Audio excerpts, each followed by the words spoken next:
안녕하세요. 그동안 여러분들로부터 분양권, 입주권의 증여, 양도 방법에 대해서 많은 질문을 받았는데요. 이번 강의는 분양권, 입주권에 대해서 증여가 가능한지, 또 절차는 어떻게 진행하는지, 증여세, 양도세 신고는 어떻게 하는지, 분양 대금을 납부하는 데 있어서 가족에게 증여나 차용은 어떻게 해야 할지, 자금 조달 계획서 작성 방법 등을 전체적으로 상세하게 살펴보는 강의를 진행하도록 하겠습니다. 여러분들께서 끝까지 잘 시청을 해보시고 유익하고 도움되는 정보가 되시기를 바랍니다.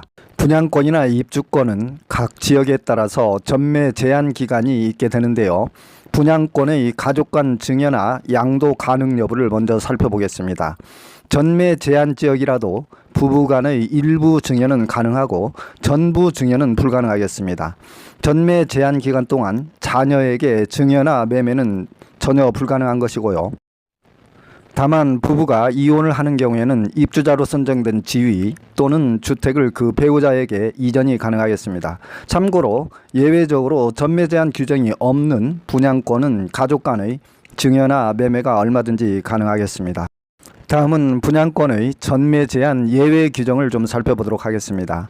첫째는 세대원이 근무 또는 생업 등으로 인해서 세대원 전원이 다른 지역으로 이전을 하는 경우 가능하겠고요. 다만 수도권으로 이전하는 경우는 제외가 되겠습니다. 상속으로 취득한 주택으로 세대원 전원이 이전하는 경우, 세대원 전원이 해외에 이주하거나 2년 이상 해외에 체류하고자 하는 경우, 이혼으로 인해서 배우자에게 이전하는 경우, 입주자로 선정된 지위 또는 주택의 일부를 배우자에게 증여하는 경우, 공익사업 시행으로 시장 군수 등이 확인하는 경우, 경매, 공매 개시, 실직, 파산, 신용불량 등으로 경제적 어려움에 처한 경우에는 예외적으로 전매가 가능하도록 되어 있습니다. 다음은 투기과열지구의 입주권 전매 제한 규정을 좀 살펴보겠습니다. 재건축 지역은 조합 설립 인가 후부터 소유권 이전 등기 이전까지 불가능한 것이고요. 재개발 지역은 관리처분 인가 후부터 소유권 이전 등기 이전 시까지. 주의사항은 상기 기간 내에 조합원 지위 양도 시에는 매수인은 현금 청산 대상자가 된다는 것입니다. 현금 청산은 감정평가 금액으로 하도록 되어 있습니다. 다음은 분양권 증여 시 명의 변경 절차를 좀 살펴보도록 하겠습니다. 진행 순서는 증여 계약서를 작성 및 검인을 해야 되겠고요. 중도금 대출 승계 그리고 분양권 계약서 권리 의무 승계 작성을 하셔야 되겠습니다. 시공사에 분양권 전매 동의서 및 전매 동의 신청서를 작성을 하셔야 되겠고, 증여 계약서 검인 절차는 해당 관할 시군 구청을 방문을 하셔서 검인을 받으셔야 되겠고요. 지참 서류는 인감 증명과 주민등록증본, 신분증, 인감 도장이 되겠습니다. 시공사에 증여 계약 검인서를 제출하고 명의변경을 하게 되면 최종적으로 분양권의 증여 명의 변경 절차가 완료가 되겠습니다. 저희 산울TV는 정부의 부동산 세금 정책이 바뀔 때 신속하고 정확하며 알기 쉽게 유용한 정보를 제공해 드리는 채널입니다. 여러분들께서 관심과 애정으로 구독, 좋아요 클릭해 주시면 대단히 감사하겠습니다. 또한 여러분들께서 세법에 대해서 궁금하신 사항이 계시면 유튜브 상의 댓글이나 제 카톡 아이디로 문의를 주시게 되면 제가 최대한 성의껏 친절히 답변을 해드리도록 하겠습니다. 먼저 분양권과 입주권이 무엇인지 살펴보도록 하겠습니다. 분양권이란 주택 청약에 당첨이 되어서 아파트가 완공된 후에 입주할 수 있는 권리를 말하는 것이고요. 입주권은 재개발이나 재건축 지역에서 기존의 주택을 소유하고 있는 자가 조합원 자격으로 특별 분양을 받아서 아파트 등을 우선적으로 공급받을 수 있는 권리가 되겠습니다. 다음은 분양권과 입주권의 차이와 장단점을 살펴보겠습니다. 분양권이란 청약 통장이 필요한 것이고요. 동호수가 정해진 곳을 청약을 해야 되며 추후 분양권은 소유권 이전 등기를 해야 되겠습니다. 반면에 입주권은 조합원 특별 분양으로서 평형만 주어지게 되겠으며 토지 소유권을 갖고 있어 건물만 등기를 하면 되겠습니다. 장단점을 좀 살펴보게 되면 분양권은 초기 매입 비용이 저렴하나 입주권은 초기 매입 비용이 매우 많습니다. 전체적인 비용을 합산해 놓고 본다면 입주권이 더 저렴할 수 있겠습니다. 보유 동안 양도시 세금 부담 문제는 입주권이 훨씬 더 많다고 볼 수 있겠습니다. 입주권은 초기에 부동산을 보유한 조합원에게 주어지는 자격이기 때문에 중간에 입주권을 양도하더라도 양도세나 재산세 등을 부담을 해야 되기 때문에 보유 기간 동안의 세금은 입주권이 훨씬 더 분양권보다 많다고 볼 수 있겠습니다. 다음은 분양권과 입주권의 주택수 판정 방법을 좀 살펴보겠는데요. 주택에 포함되는지 여부에 따라서 취득세나 양도세 등 각종 세금이 많이 차이가 나기 때문에 여러분들은 좀 꼼꼼히 잘 살펴보시기 바랍니다. 2020년 8월 11일 이전에 취득한 분양권은 취득세와 양도세 둘 다 주택수에 미포함이 되겠고요. 2020년 8월 12일부터 12월 31일 취득한 분양권은 취득세는 주택수에 포함이 되는 것이며 양도세는 주택수에 포함이 되지 않겠습니다. 그리고 2021년 1월 1일 즉 올해 이후 취득한 분양권부터는 취득세, 양도세 모두 둘 다 주택수에 포함이 되겠습니다. 분양권과 입주권은 얼핏 보면 둘 다 신축 아파트를 분양받는다는 점에서 같은 듯 하면서도 차이점이 매우 많은데요. 화면상에서 도표를 보시면서 분양권과 입주권이 어떻게 다른지 여러분들께서 확인해 보시기 바랍니다. 다음은 분양권 증여 시 증여세 과세가액 등에 대해서 좀 살펴보도록 하겠습니다. 증여세 과세가액은 계약금과 중도금, 프리미엄 이 세 가지를 합한 총액이 되겠고요.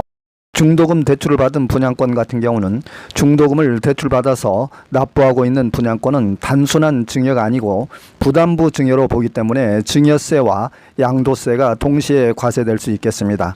분양권 증여의 취득 시기는 잔금 지급일, 즉 증여한 날이 되겠고요. 취득과 동시에 주택수로 계산이 되게 되며 추후 등기 시에 수증자가 유주택자라면 취득세가 중과될 수 있겠습니다.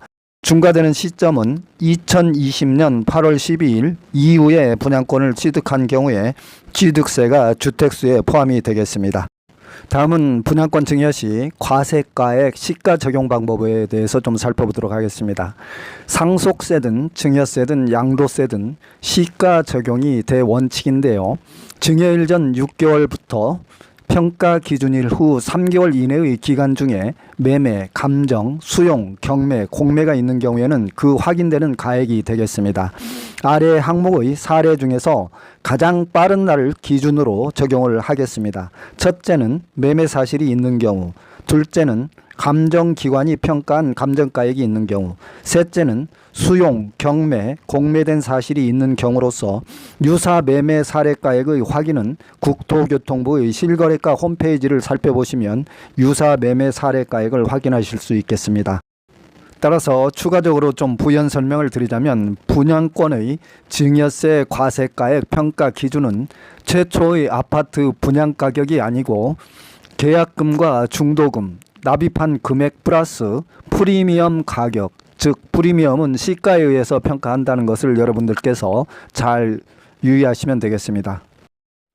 다음은 분양권 증여 시 절세 방법에 대해서 좀 살펴보겠습니다. 첫째는 증여 공제 한도를 최대한 활용을 하셔야 되겠습니다. 예를 들어서 배우자 같은 경우는 6억까지 공제가 가능하기 때문에 웬만한 금액이 크지 않은 분양권은 증여세 없이 분양권의 증여가 가능하겠고요. 두 번째로는 계약금만 지불한 상태에서 중도금을 대출받기 이전에 증여를 하시는 것이 훨씬 더 유리하겠습니다. 분양권에 대출금이 포함되어 증여를 하는 경우에는 부담부 증여가 되기 때문에 양도소득세가 과세되기 때문입니다. 그리고 분양권은 2월 과세 규정을 적용하고 있지 않기 때문에 분양권을 5년 이내 매매 시 양도소득세 2월 과세 적용 배제되어서 양도소득세를 조금 절감할 수 있는 방법도 되겠습니다. 지금부터 강의하는 내용은 이번 강의의 핵심 내용이 되겠는데요. 매우 중요하기 때문에 여러분들께서 귀를 쫑긋 하시고 주의해서 들어주시기 바랍니다. 현실적으로 주택 청약 통장을 가족 명의로 가입하는 경우가 많은데요. 예를 들어서 부모 명의로 통장을 가입해 놓고 실질적으로 통장의 납입 금액은 자녀가 한다든지 또는 반대로 자녀 명의로 통장을 개설한 후에 부모가 대신 납부해 주는 경우가 있을 수 있습니다. 또 가족 중 한 사람이 분양권에 당첨이 되게 되면 한꺼번에 많은 금액을 납입을 해야 되기 때문에 가족들에게 차용을 한다든지 증여받는 경우가 흔히 발생하게 되는데요. 이럴 때 아무런 대비나 증거책이 없이 분양대금을 덥석 타인이 납부를 해주게 되면 나중에 전혀 예상치 못했던 증여세를 부과받을 수 있기 때문에 매우 신중하게 처리를 하셔야 되겠습니다. 즉 분양권의 계약금, 중도금, 잔금 등을 분양권자가 아닌 가족이 대신 납부하는 경우에는 증여세 과세 여부가 어떻게 될까요? 첫째, 분양대금을 가족이 대신 납부를 해주게 되면 현금 증여가 되겠습니다. 증여 시기는 현금 지급일이 되겠는데요. 따라서 아무런 대비 없이 현금을 덥석 분양권자에게 대신 납부를 해주게 되면 증여세가 과세될 수 있다는 것이고요. 두 번째로는 분양대금이 부족한 경우에 가족에게 증여를 받을 것인지 아니면 차용을 할 것인지를 정확히 구분을 한 후에 증빙을 잘 갖춰 놓으셔야 되겠습니다. 만약에 수증을 받았다면 증여세 신고를 하셔야 되겠고요. 차용을 하게 되면 반드시 차용 계약서 등을 작성을 해서 증빙을 완벽하게 갖춰 놓으셔야 되겠습니다. 다음은 타인 명의로 당첨된 분양권의 대금 등을 분양권자가 아닌 실제 소유주가 납부 후 본인 명의로 환원 시 증여세 과세 여부에 대해서 살펴보겠습니다. 예를 들어서 청약통장의 실제 납입 소유주는 부모나 자녀인데 분양권 당첨 후 자기 것으로 환원을 하는 경우가 있다면 실제 분양권자는 명의일 뿐이기 때문에 분양권 명의신탁 문제가 발생이 되겠는데요. 계약금부터 잔금까지 실제 소유자가 처음부터 모든 금액을 납부를 한 후에 전매 기한이 끝난 후에 환원하는 경우에 있어서 본인이 납부한 분양권 금액에 대해서는 증여세가 비과세 되겠으나 프리미엄은 증여세가 과세가 되겠습니다. 이때 주의해야 될 사항으로는 부동산 명의신탁 위반으로 과징금을 부과받을 수 있으며 분양권 당첨 시 청약 가점제 등을 부정하게 사용을 하여 당첨된 경우에는 분양권 취소 가능성도 있기 때문에 명의신탁 제도는 가급적 이용하지 않는 것이 바람직하다고 할 수 있겠습니다. 따라서 결론적으로 좀 더 부연 설명을 드리자면 가족 중 어느 한 사람이 분양권에 당첨이 되었을 경우에 분양 대금이 부족한 경우에는 가족 중 능력 있는 사람이 증여를 해줄 것인지 아니면 차용을 해줄 것인지 분명하게 정한 후에 대비책을 강구한 다음에 대금을 납부하시는 것이 좋겠습니다.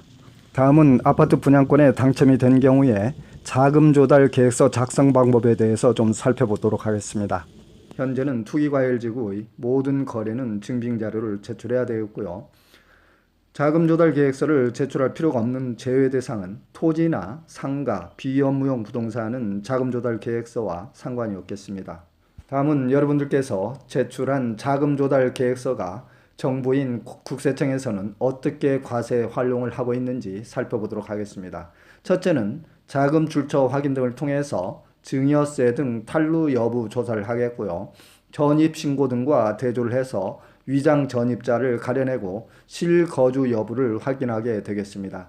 국세청의 활용 용도를 다시 한번 살펴보게 되면 국세청은 국토교통부로부터 매월 받는 자금 조달 계획서를 자금 출처 분석에 적극적으로 활용을 하고 실거래가 위반 자료와 증여 혐의 의심 자료는 체계적으로 국세청 전산실에서 관리를 하며 탈세 여부를 검증하게 되겠습니다. 다음은 자금 조달 계획서 항목별 기재 사항을 좀 살펴보겠습니다. 자금 조달 계획서 자기자금란을 좀 살펴보게 되면 항목이 금융기관 예금액, 주식 채권 매각 금액, 증여 상속 재산, 현금 등 그 밖의 재산, 부동산 처분 금액 이렇게 되어 있는데요. 금융기관 등의 예치금은 예금을 보유 중인 자금을 기재하시면 되겠고 주식, 채권, 유가증권 등을 가지고 있다면 그 매각자금 그리고 가족들로부터 증여나 상속을 받은 재산이 있으면 그 금액을 기재하시면 되겠습니다. 다음으로 현금 등 기타라는 금융기관 예금이나 주식, 채권 매각 대금, 증여 상속에 속하지 않는 현재 본인의 수중에 가지고 있는 현금 등을 이야기하는 것인데요. 본인이 현재 현금을 보유하고 있다면 기재하시면 되겠고 없으면 빈칸으로 놔두시면 되겠습니다. 사실 이 부분에 있어서 좀 꺼림직하기 때문에 대부분 잘 쓰기가 거북해서 빈칸으로 제출하는 경우가 많은데요.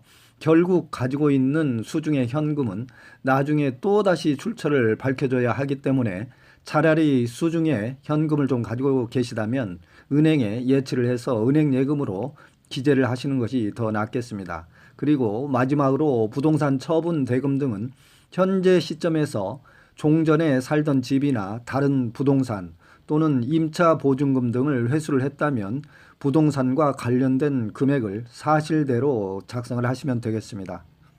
다음은 자금 조달 계획서 항목 중 두 번째인 차입금 등, 결국 차입금이라는 것은 자기 돈이 아닌 타인 자금을 빌리거나 금융기관에서 대출받은 경우를 이야기하겠는데요. 금융기관 대출금, 주택담보대출, 신용대출, 그 밖의 대출, 금융기관 대출액 중 주택담보대출액을 기재한 경우, 임대보증금, 회사지원금, 사채, 그 밖의 차입금, 이렇게 큰 항목으로 분류가 되어 있는데요.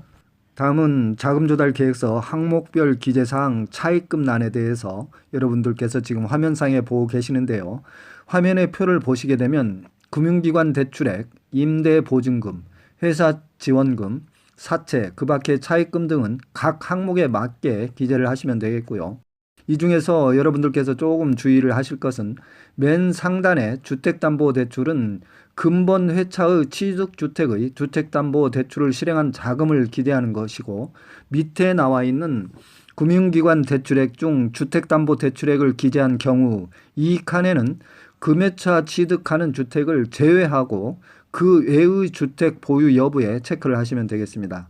다음으로 임대보증금은 현 임차인에게 전세보증금을 승계한 금액이 있다면 그 금액 또는 매도인으로부터 승계하는 금액과 신규로 취득하려는 주택에 대해서 앞으로 새로 들어올 임차인으로부터 받을 임대보증금을 기재를 하시면 되겠습니다. 즉 무슨 말인고 하니 전세를 끼고 주택을 사게 된다면 전세보증금, 새로 받을 전세보증금이라고 이해를 하시면 되겠습니다. 나머지 기타 회사에서 주택을 취득하는 데 지원금이나 사채를 받았다면 기록을 하시면 되겠고요.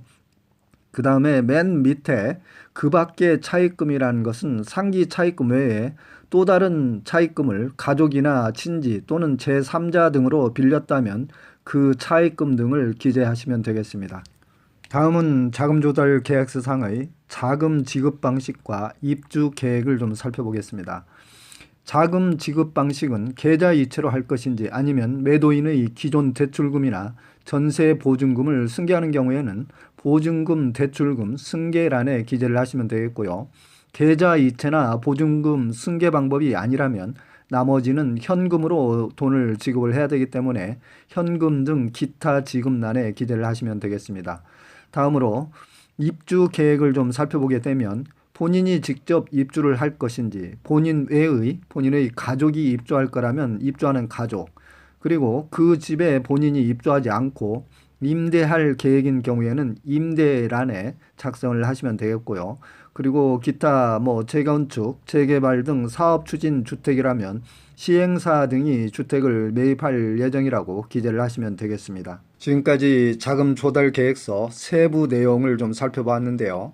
다음은 자금 조달 계획서 작성 시에 특히 주의해야 될 주의사항을 좀 살펴보겠습니다. 첫 번째로는 추후에 행여라도 국세청의 자금 출처 조사나 자금 출처 소명 등을 요구받았을 때 그때를 대비해서 치밀한 계획을 준비를 해 두셔야 되겠고요. 주택을 부부나 가족 명의로 공동 취득 시에는 각 개인별로 자금 조달 계획서를 작성을 하셔야 되겠습니다.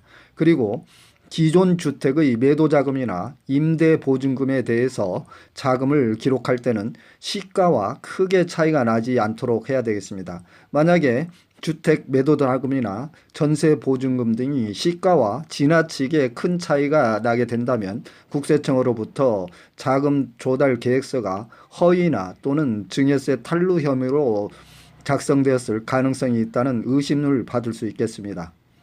다음은 가족이나 친지, 제3자 등의 차입금에 대해서는 차용계약서와 원금, 이자율 등 정확히 사실대로 작성을 해두시는 게 좋겠습니다. 이제 마지막으로 여러분들께서 아무리 자금 조달 계획서를 치밀하게 꼼꼼히 작성을 잘 하셨다고 하더라도 국세청에서 판단을 할 때 증여세 탈루 혐의나 편법 증여 혐의가 있다고 판단이 되면 자금 출처 조사를 받게 되는 경우도 있겠고요. 아니면 서면으로라도 자금 출처에 대한 소명서를 제출하라는 요구를 받을 수도 있겠습니다. 다음은 자금 조달 계획서와 부동산 거래 신고서 작성 시 유의사항을 좀 살펴보겠습니다.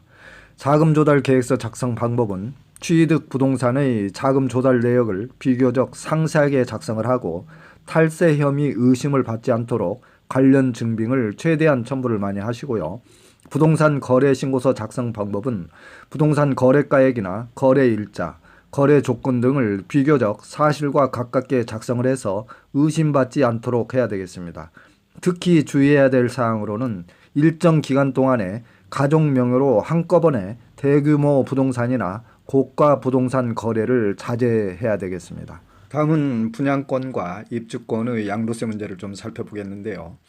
양도가액이나 취득가액의 결정하는 대원칙은 실지 매매 계약서 사항의 거래가액이 되겠습니다.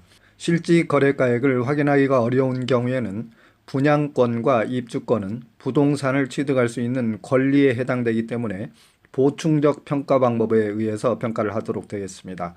평가 기준일까지의 납입한 금액과 프리미엄을 합친 금액이 되겠습니다. 평가 기준일은 양도일, 즉 권리 의무 승계일이 되겠고요.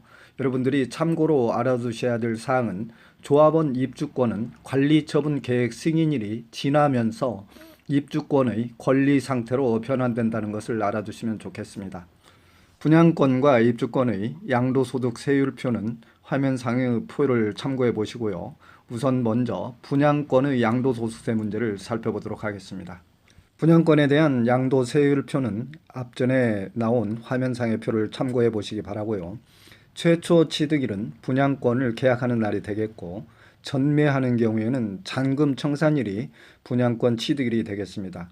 2021년 1월 1일 이후부터 취득하는 분양권은 주택수에 포함이 되기 때문에 다주택자의 중과세 대상이 될 수 있겠고요. 다만 일시적 2주택인 경우에는 예외가 되겠습니다. 다음은 입주권 양도세를 좀 살펴보겠는데요. 이제부터는 내용이 매우 복잡하기 때문에 귀를 쫑긋하고 강의를 좀 집중 있게 들어주시기 바랍니다. 제가 종전에 입주권이라는 것은 관리처분 계획 인가일 전으로 해서 종전의 주택과 입주권으로 변화된다고 말씀을 드렸는데요. 입주권의 양도소득세 과세는 관리처분 계획 인가일 이전 양도와 이후 양도로 구분해서 양도세 계산이 달라집니다. 이전 양도는 주택으로 인정이 되어서 양도소득세가 과세가 되겠고요. 단 1세대 1주택 비과세 요건을 갖추었다면 비과세가 적용이 되겠습니다.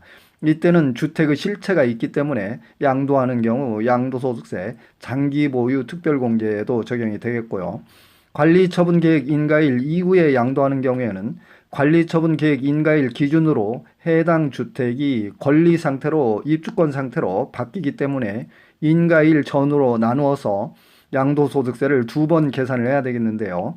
그래서 종전주택의 양도소득세분과 입주권의 양도소득세분을 둘을 합해서 양도소득세를 과세하게 되겠습니다. 다음은 일시적 1가구 2주택 양도세 비과세 규정을 좀 살펴보겠는데요. 기본적으로 3가지 규정을 반드시 지켜야 됩니다. 첫째는 종전주택을 사고 1년이 지난 후에 신규 주택을 매수할 것. 두 번째로는 신규 주택을 취득한 날로부터 3년 이내에 종전주택을 매도해야 할 것. 여기에는 예외사항이 있으니까 잠시 후에 살펴보기로 하고요. 세 번째로는 양도 시점에 종전주택은 반드시 1세대 1주택 비과세 요건을 갖출 것 등입니다. 다음은 일시적 1가구 2주택 양도세 비과세 종전주택 처분 기한이 세법이 바뀌면서 계속 날짜가 달라졌는데요. 첫 번째로는 기존 주택과 신규 주택이 모두 조정지역인 경우를 살펴보겠습니다. 2019년 12월 17일 이후 취득, 즉 현재 시점으로 취득한 사람은 1년 내에 종전주택을 매도하고 1년 이내에 신규 주택에 전입을 해야 되겠고요. 2018년 9월 14일과 12월 16일 사이에 취득을 했다면 2년 이내에 매도를 해야 되겠습니다. 그리고 2018년 9월 13일 이전에 취득을 했다면 3년 이내에 종전주택을 매도하면 되겠습니다. 예외적으로 기존 주택과 신규 주택이 어느 하나라도 비조정지역에 속한 경우에는 3년 이내에 종전주택을 양도하면 되겠습니다. 본 규정을 좀 더 쉽게 여러분들께 말씀을 드리면 기존 주택과 신규 주택 중 어느 하나라도 비조정지역에 속했다면 종전주택은 3년 이내에 양도를 하시면 되겠습니다. 저도 세법 강의를 하고 있지만 국세청 부동산 조사관실에서 다년간 근무를 한 저 역시 이게 세법인지 누더기 헌법 조항인지 분간이 안 갑니다. 하물며 여러분들께서는 얼마나 헷갈리시겠습니까? 그래도 어떻게 하겠습니까? 여러분들 차분하게 강의를 들어보시고 제 강의가 이해가 안 되면 자꾸 반복해서 좀 들어보시기 바라고요. 그래도 도저히 이해가 안 간다 그러면 국세청 상담실이나 본인 거주의 주소지 관할 세무서에 상담을 해보시고 그래도 도저히 더 이상 해결 방법이 없다 그러면 저에게 댓글이나 카톡으로 연락을 주시면 제가 가능한 친절하게 답변을 해드리도록 하겠습니다. 다음은 분양권 취득 시 일시적 1가구 2주택 양도세 비과세 종전주택 처분 기한을 좀 살펴보겠습니다. 예를 들어서 1주택 보유자가 분양권을 신규로 취득한 경우에 2021년 1월 1일 이후부터는 주택수에 분양권이 포함이 되기 때문에 분양권의 일시적 2주택 비과세 조건을 좀 살펴보게 되면 종전주택은 반드시 1주택 비과세 요건을 갖추고 있어야 되겠고요. 종전주택 취득 후에 1년이 지난 후에 분양권을 취득을 해야 되겠습니다. 그리고 세 번째로는 분양권을 취득을 했다면 분양권 취득 후에 3년 이내에 종전주택을 양도를 해야 되겠고요. 본 규정은 조정지역이나 비조정지역이나 구분이 없기 때문에 3년 이내만 종전주택을 매도하시면 되겠습니다. 다음은 분양권을 신규 취득한 것이 아니고 1주택을 기존에 보유하고 있던 자가 분양권을 취득한 후 3년이 지난 분양권을 가지고 있다면 첫 번째로는 주택 완공 후 2년 내에 전입을 하고 1년 이상 반드시 거주를 해야 되겠습니다. 그리고 주택 완공 전후로 2년 이내에 종전주택을 매도하셔야 되겠고요. 종전주택은 1세대 1주택 비과세 요건을 반드시 갖춰야 되겠습니다. 그리고 본 규정은 이미 3년 된 분양권이기 때문에 종전주택 취득 후 1년 이후에 분양권을 취득해야 된다는 요건은 여기에는 해당 사항이 없겠습니다. 앞에 말씀드린 규정을 여러분들이 좀 쉽게 납득이 안 갈지도 모르겠는데요. 그래서 다시 한번 설명을 드리자면 분양권을 가지고 있는 상태에서 신축하는 그 아파트가 완공되지 않아서 3년 이내에 종전주택을 팔지 못하는 경우에는 신축주택을 완공한 이후 2년 이내에 그 주택으로 세대 전원이 이사를 가서 1년 이상을 거주해야 되는 것이고 주택 완공 후에 2년 이내에 기존 주택을 매도해야 된다는 것입니다. 따라서 종전주택은 반드시 1세대 1주택 비과세 요건을 갖춰야 되겠습니다. 다음은 입주권 취득 시 일시적 1가구 2주택 양도세 비과세 종전주택 처분 기한을 살펴보도록 하겠습니다. 1주택을 보유하고 있던 자가 새로이 입주권을 취득한 경우에 조합원 입주권을 취득한 날로부터 3년이 지난 종전주택을 양도하는 경우로서 다음 각호 요건을 갖춘 때에는 1세대 1주택 비과세 규정을 적용한다 이렇게 되어 있는데요. 주택 완공 후 2년 이내에 당해 주택으로 세대 전원이 이사를 하고 1년 이상 계속 거주하거나 취득주택의 완성 전후 2년 이내에 종전주택을 양도하고 이 두 가지 조건을 모두 충족을 해야 하는 것이며 1주택자가 주택을 취득한 후에 나중에 취득한 주택이 입주권으로 전환이 되는 경우로서 1주택과 입주권을 보유한 경우에는 본 규정이 비과세 규정이 예외로 적용되지 않겠습니다. 이상으로 분양권과 입주권의 의미와 차이, 장단점, 양도소득세 등 전반적으로 살펴보았고요. 결국 분양권이나 입주권이나 새로운 아파트를 취득한다는 의미는 같겠으나 실질적인 세부 내용을 들여다보면 다른 부분이 많이 있기 때문에 기존의 분양권이나 입주권을 보유하고 계신 분 또는 신규로 아파트를 분양을 받거나 입주권을 취득하고자 하시는 분들께서는 관련 규정을 잘 알아두실 필요가 있겠습니다. 최근에 분양권 당첨은 로또 당첨이라고 말씀들 하시는데요. 그만큼 분양권 당첨은 입주권보다도 분양가와 주변 시세 차이가 월등히 많기 때문에 메리트가 더 많다고 볼 수 있겠습니다. 이상으로 분양권과 입주권, 증여 양도에 대해서 상세하게 살펴보았는데요. 기타 양도세나 증여세, 1세대 1주택 비과세, 종부세, 취득세 등 각종 세금에 대해서 궁금하신 분들께서는 유튜브 상의 산울TV를 검색을 하셔서 각 세목별로 자세히 강의가 되어 있기 때문에 참고를 해주시기 바랍니다. 지금까지 산울이었습니다. 시청해 주셔서 대단히 감사합니다.